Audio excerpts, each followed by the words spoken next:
नमस्कार दोस्तों, स्वागत है आपका हमारे इस चैनल पे। तो आज के इस वीडियो में हम एसएससी सीजीएल 2025 के प्रैक्टिस सेट को देखेंगे, जो कि आपका वेस्ट रहेगा 15 सितंबर first shift and second shift पे, जो कि आपका। तो चलिए वीडियो को शुरू करते हैं। वहीं बात कर लें आपका फर्स्ट शिफ्ट का, जो कि स्टूडेंट द्वारा जो कि रिव्यू दिया गया है कि GS was tough and random, math जो कि लेंदी है, इंग्लिश जो कि मॉडरेट है, और रीजनिंग जो कि सिर्फ आपका इजी पूछा जा रहा है। तो ये रहा जो कि आपका रिव्यू रहा। ओवरऑल रिव्यू की बात कर ले आपका फर्स्ट शिफ्ट का, तो मैथ जो कि आपका हार्ड आ रहा है, वहीं जीएस जो कि मॉडरेट आ रहा है, आपका कहीं से भी जो कि उठाकर पूछ दिया जा रहा है। वहीं इंग्लिश जो कि आपका हार्ड आ रहा है, और चारों सेशन में जो कि आपका रीजनिंग जो है कि आपका बहुत इजी आ रहा है, वेरी इजी आ रहा है आपका रीजनिंग। तो ये रहा ओवरऑल फर्स्ट शिफ्ट का रिव्यू। बाकी चलिए वहीं बात कर ले तो आपका 65 to 70 जो कि अटेम्प्ट करने लायक जो कि आपका है, कर लेते हैं तो आपका जो कि टायर 1 क्लियर होने के चांसेस ज़्यादा है, जो कि आपका ओवरऑल रिव्यू है। चलिए अब डिस्कस कर लेते हैं क्वेश्चन के, जो कि आपका फर्स्ट और सेकेंड शिफ्ट के बेस पर जो कि रहने वाला है कुछ क्वेश्चन। तो चलिए सभी क्वेश्चन को डिस्कस करेंगे। तो हम क्वेश्चन आपका एक बन सकता है कि चंद्रयान 3 मिशन में भारत की किस विदेशी स्पेस एजेंसी से जो कि सहायता प्रदान की थी। तो आपका ऑप्शन बी नासा यानी national aeronautics and space administration, जो कि आपका फुल फॉर्म होता है, तो नासा जो कि राइट आंसर हो जाएगा। वहीं आपका ईएसए का फुल फॉर्म पूछे तो यूरोपियन स्पेस एजेंसी हो जाएगा। वहीं जासा जेएक्सए का पूछे तो जापान एरोस्पेस एक्सप्लोरेशन एजेंसी हो जाएगा। चलिए और भी क्वेश्चन को डिस्कस कर लेते हैं, जो कि आपका संबंधित प्रश्न रह सकता है चंद्रयान 3 से। तो प्रश्न पहला आपका बन सकता है कि चंद्रयान 3 किस वर्ष प्रक्षेपित लॉन्च यानी किया गया था। तो 2023 में जो कि लॉन्च किया गया था। तो सही उत्तर आपका सी ऑप्शन नंबर 2023 हो जाएगा। चलिए दूसरा क्वेश्चन आपका बन सकता है कि चंद्रयान 3 ने चंद्रमा के किस क्षेत्र में सफलतापूर्वक सॉफ्ट लैंडिंग की है। तो आपका सही ऑप्शन नंबर बी यानी दक्षिणी ध्रुवीय क्षेत्र में जो कि लैंडिंग की है, तो आपका right answer option number B हो जाएगा। चलिए नेक्स्ट प्रश्न आपका बन सकता है कि चंद्रयान 3 की लैंडर मॉड्यूल का नाम क्या है। तो विक्रम जो कि आपका है, तो ऑप्शन नंबर ए जो कि आपका राइट आंसर हो जाएगा।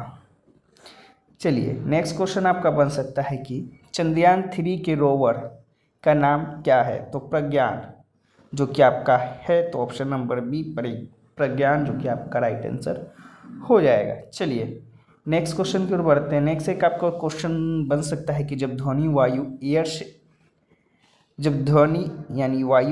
से जल यानी वाटर में जाती है, तो आवृत्ति यानी फ्रीक्वेंसी और तरंगदैर्घ्य यानी वेव लेंथ पर क्या प्रभाव पड़ता है। तो चार ऑप्शन में आपका ऑप्शन नंबर सी आवृत्ति समान रहती है, तरंगदैर्घ्य बढ़ता है, तो आपका जो कि right answer option number C हो जाएगा। चलिए इससे संबंधित और भी प्रश्न जो कि बन सकते हैं, तो चलिए उनको भी देख लेते हैं। तो प्रश्न पहला आपका बन सकता है कि ध्वनि की चाल यानी स्पीड ऑफ साउंड निम्न में से किस माध्यम से सर्वाधिक होती है। तो इस्पात यानी स्टील से जो कि होती है, तो आपका राइट आंसर स्टील हो जाएगा। चलिए नेक्स्ट क्वेश्चन आपका बन सकता है कि जब ध्वनि एक माध्यम से दूसरे माध्यम में जाती है, तो कौन सा मान यानी क्वांटिटी जो कि अपरिवर्तित रहता है। तो आवृत्ति यानी फ्रीक्वेंसी, ऑप्शन नंबर सी जो कि आपका राइट आंसर हो जाएगा, जो कि आपका नहीं बदलता है। चलिए नेक्स्ट क्वेश्चन की ओर बढ़ते हैं। नेक्स्ट आपका ध्वनि की चाल यानी स्पीड ऑफ साउंड पर सबसे अधिक प्रभाव किस कारक का होता है। तो टेम्परेचर का जो कि आपका होता है, तो टेम्परेचर यानी तापमान, ऑप्शन नंबर बी जो कि राइट आंसर हो जाएगा। चलिए नेक्स्ट क्वेश्चन आपका बन सकता है कि उष्णमंडल यानी थर्मोस्फेयर में तापमान बढ़ने का प्रमुख कारण क्या है। तो आपका सूर्य से आने वाली पराबैंगनी यानी अल्ट्रावायलेट और एक्सरे विकिरणों का अवशोषण जो कि एक प्रमुख कारण होता है, तो ऑप्शन नंबर बी जो कि आपका राइट आंसर हो जाएगा। सही उत्तर वहीं आपका चलिए इससे आपका कौन कौन से संबंधित प्रश्न बन सकते हैं उनको भी देख लेते हैं। तो प्रश्न पहला आपका बन सकता है कि उष्णमंडल यानी थर्मोस्फेयर की ऊंचाई लगभग कहाँ से शुरू होती है। तो आपका 80 किलोमीटर से, जो कि आपका ऊपर से शुरू होता है, तो आपका राइट आंसर हो जाएगा। वहीं नेक्स्ट क्वेश्चन आपका बन सकता है कि आयन मंडल यानी लोनोस्फेयर जो रेडियो तरंगों के परावर्तन में सहायक है किस परत का जो कि हिस्सा है। तो उष्णमंडल यानी थर्मोस्फेयर का जो कि हिस्सा है, तो राइट आंसर आपका हो जाएगा। चलिए नेक्स्ट क्वेश्चन एक आपका बन सकता है कि आयन मंडल यानी लोनोस्फेयर में कौन सी प्रकृति घटना देखी जा सकती है। तो ध्रुवीय ज्योति यानी ऑरोरा बोरेलिस जो कि आपका एक घटना होता है, तो वो देखा जा सकता है। तो ऑप्शन नंबर बी जो कि राइट आंसर हो जाएगा। चलिए नेक्स्ट क्वेश्चन की ओर बढ़ते हैं। नेक्स्ट एक आपका क्वेश्चन आ सकता है कि वाई भारत मैटर्स नामक पुस्तक के लेखक कौन है। तो डॉक्टर एस जयशंकर जो कि आपका है, तो राइट आंसर आपका ऑप्शन नंबर ए हो जाएगा। वहीं इससे संबंधित आपका प्रश्न बन सकता है यही जो आपका सेम बन सकता है। तो डॉक्टर एस जयशंकर जो कि वाई भारत मैटर्स पुस्तक के लेखक हैं। नेक्स्ट क्वेश्चन आपका बन सकता है कि एन एरा ऑफ डार्कनेस नामक पुस्तक किसने लिखी है। तो शशि थरूर द्वारा जो कि लिखा गया है, तो आपका ऑप्शन नंबर बी जो कि राइट आंसर हो जाएगा। चलिए नेक्स्ट क्वेश्चन की ओर बढ़ते हैं। नेक्स्ट है आपका द आर्गुमेंटेटिव इंडियन पुस्तक के लेखक कौन है। तो अमित सेन जो कि आपका है, तो ऑप्शन नंबर ए जो कि राइट आंसर हो जाएगा इसका। नेक्स्ट क्वेश्चन आपका एक पूछा जा सकता है कि the man who divided India पुस्तक किसने लिखी है। तो रफ़ीक जकरिया ने जो कि आपका लिखा है, तो राइट आंसर आपका ऑप्शन नंबर सी हो जाएगा। नेक्स्ट एक आपका पूछा जा सकता है प्रश्न कि इंडिया आफ्टर गांधी नामक पुस्तक के लेखक कौन है। तो रामचंद्र गुहा जो कि आपका है, तो right answer option number A हो जाएगा। वहीं एक नेक्स्ट क्वेश्चन आपसे पूछा जा सकता है कि ट्रेन टू पाकिस्तान किस प्रसिद्ध लेखक की रचना है। तो खुशवंत सिंह का जो कि है, तो आपका राइट आंसर खुशवंत सिंह हो जाएगा। तो ये मेन पुस्तक है जो कि आपका आने वाले एग्जामों में जो कि पूछा जा सकता है। चलिए वहीं एक क्वेश्चन आपका बन सकता है कि राजस्थान के लोक संगीत राजस्थानी म्यूजिक के संबंध में निम्नलिखित कथनों पर विचार करें। स्टेटमेंट बेस्ड जो कि क्वेश्चन आपका बहुत पूछा जाता है, तो चलिए इसको भी देख लेते हैं। तो पहला स्टेटमेंट आपका है कि मान को राजस्थान की शास्त्रीय लोक शैली माना जाता है। दूसरा है आपका पंथार, लंगा और मांगनियार समुदाय लोक गायन से जुड़े हैं। तीसरा है आपका केसरिया बालम राजस्थान का एक प्रसिद्ध लोकगीत है। चौथा है आपका स्टेटमेंट राजस्थान का संगीत केवल शास्त्रीय परंपरा पर आधारित है और लोक धुनों का इसमें कोई स्थान नहीं है। तो आपका सही कथन जो कि पहचानने के लिए बोल सकता है इन चारों में से, तो आपका पहला, दूसरा, बात करें और तीसरा, तो ये तीनों जो कि आपका सही कथन है। वहीं आपका चौथा जो कि आपका बिल्कुल गलत कथन है। तो आपका राइट आंसर केवल 1, 2, 3 जो कि आपका ऑप्शन नंबर सी हो जाएगा। वहीं बात कर ले आपका इससे संबंधित कौन कौन से प्रश्न पूछे और जा सकते हैं, तो चलिए जान लेते हैं। प्रश्न पहला पूछा जा सकता है घूमर नृत्य किस राज्य का जो कि प्रसिद्ध लोक नृत्य शैली है। तो राजस्थान का जो कि है, तो राजस्थान आपका राइट आंसर हो जाएगा। नेक्स्ट है आपका कि प्रश्न दूसरा पूछा जा सकता है राजस्थान का कौन सा नृत्य विशेष रूप से कालबेलिया जनजाति से संबंधित है जिसे यूनेस्को ने अमूर्त सांस्कृतिक धरोहर की सूची में जो कि शामिल किया है। तो कालबेलिया जो कि आपका एक नृत्य होता है, तो ये राइट आंसर आपका हो जाएगा।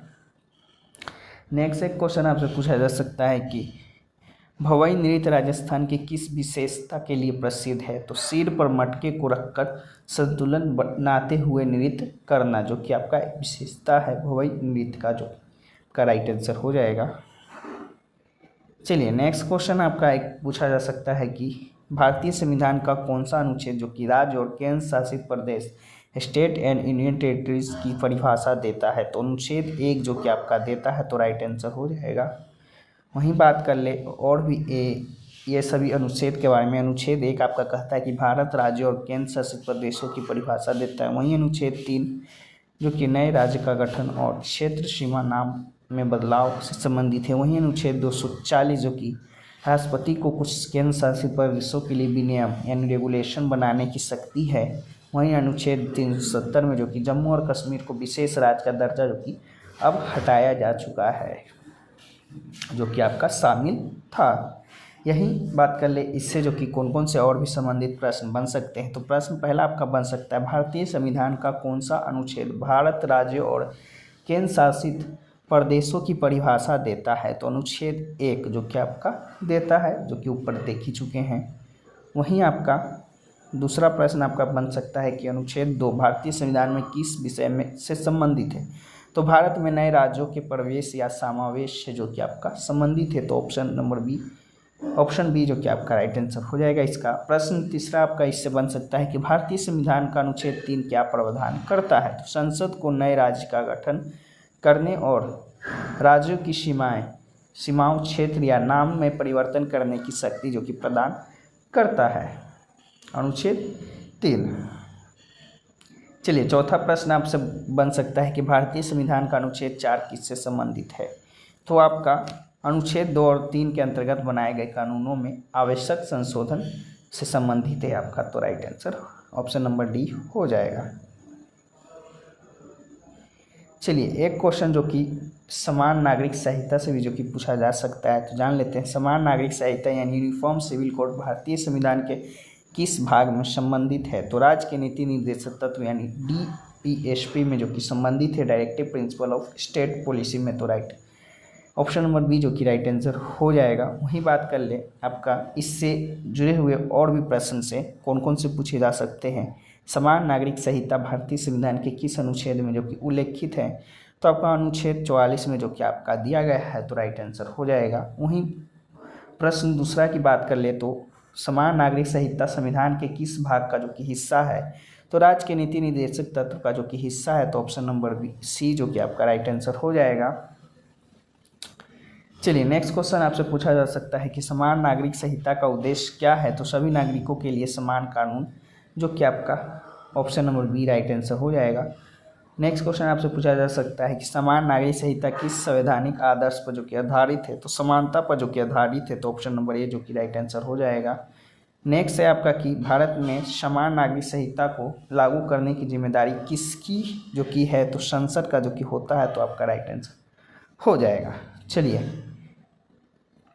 एक क्वेश्चन आपका दिल्ली वायु प्रदूषण के संदर्भ में जो कि निम्नलिखित घटनाओं पर विचार कर कीजिए, ऐसा भी जो कि पूछा आपका जाएगा, जो कि स्टेटमेंट बेस्ड रहेगा। तो चलिए जान लेते हैं। दिल्ली में सर्दियों के मौसम में वायु प्रदूषण का एक प्रमुख कारण प्रणाली यानी स्टबलिंग बर्निंग है। दिल्ली में वायु गुणवत्ता सूचांक AQI का आकलन केवल केंद्रीय प्रदूषण नियंत्रण बोर्ड CPCB करता है। AQI को 6 प्रमुख प्रदूषकों PM10, PM2.5, NO2, SO2, CO और O3 के आधार पर मापा जाता है। तो उपरोक्त में से कौन सा कथन जो कि सही है। तो केवल 1 और 3, पहला और तीसरा जो कि कथन आपका सही है, दूसरा जो कि नहीं है। तो आपका राइट आंसर केवल 1 और 3 हो जाएगा।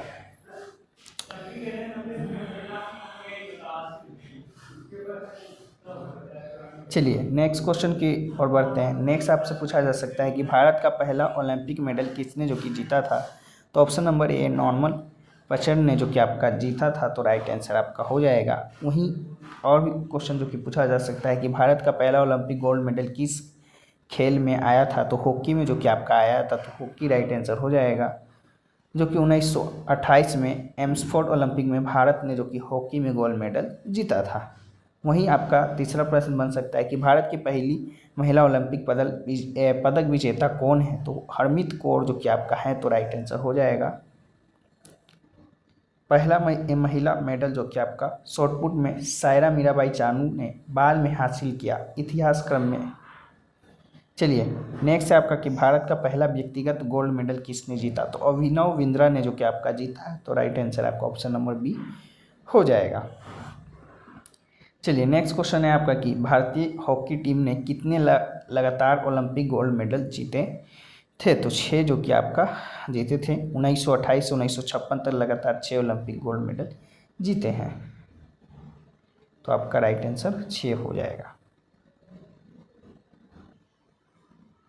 चलिए दोस्तों आगे बढ़ते हैं। नेक्स्ट आपसे पूछा जा सकता है कि भारत में कौन सी कोरल रीफ सबसे बड़ी है? तो अंडमान निकोबार द्वीप समूह का जो कि आपका सबसे बड़ा है, तो ऑप्शन नंबर ए जो कि राइट आंसर हो जाएगा। वहीं नेक्स्ट आपसे पूछा जा सकता है कि भारत में प्रवाल भित्तियों यानी कोरल रीफ्स के प्रमुख प्रकार कौन कौन से हैं? तो आपका fizzing reef, fringing reef, atoll reef, barrier reef जो कि आपका तीनों है, तो आपका राइट आंसर 1, 2, 3 जो कि आपका हो जाएगा। चलिए नेक्स्ट क्वेश्चन की ओर बढ़ते हैं। नेक्स्ट आपका आ सकता है कि खवात की खाड़ी में पाए जाने वाली कोरल रीफ का प्रकार कौन सा है? तो बैरियर रीफ जो कि आपका है, तो ऑप्शन नंबर डी जो कि आपका राइट आंसर हो जाएगा। नेक्स्ट पूछा जा सकता है कि लक्षद्वीप में पाए जाने वाली कोरल रीफ का प्रमुख प्रकार क्या है? तो आपका अटोल रीफ जो कि आपका एक है, तो आपका राइट आंसर हो जाएगा ऑप्शन नंबर बी। चलिए नेक्स्ट क्वेश्चन की ओर बढ़ते हैं। नेक्स्ट आपका पूछा जा सकता है कि अंडमान निकोबार द्वीप समूह की कोरल रीफ किस प्रकार की है? तो केवल फ्रीजिंग रीफ जो कि आपका राइट आंसर हो जाएगा। तो ये रहे जो क्वेश्चन जो कि आपका हमने डिस्कस करवाया, जो कि आपका प्रैक्टिस सेट में रहा। बाकी इसका जो पीडीएफ है आपको टेलीग्राम चैनल पे देखने को मिल जाएगा, तो वहाँ भी ज्वाइन हो जाइएगा। इसका पीडीएफ जो कि आपको भेज दिया जाएगा, तो आप लोग प्रैक्टिस कर सकते हैं। सभी क्वेश्चन को एक बार और भी देखकर आप लोग याद कर सकते हैं। बाकी चलिए फिर मिलते हैं नेक्स्ट किसी और वीडियो में, तब तक के लिए जय हिंद जय भारत।